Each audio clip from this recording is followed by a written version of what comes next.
böyleyişine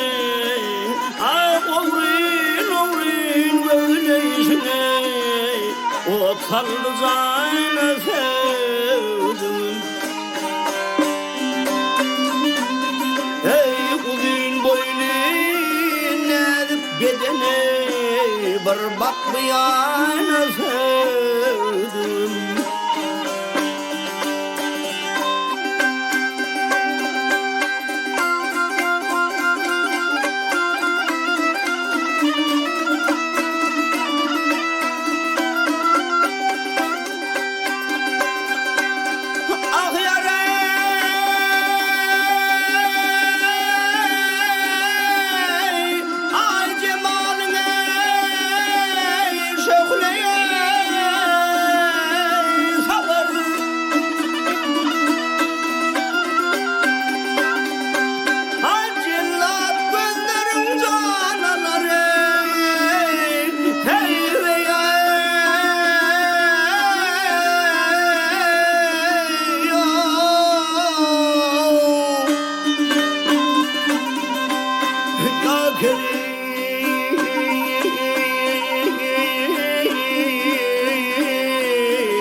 Hasan senin mehrim gayları gitme daşyana sevdim.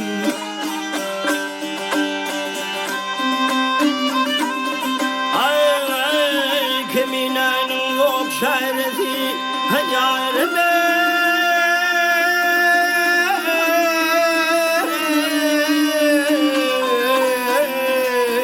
Bulmul gülünün harfi bilir o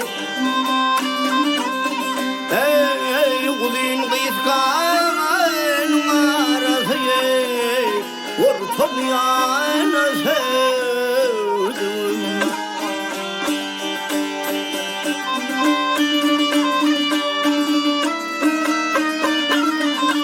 Ey kulun kıyıtkanın arası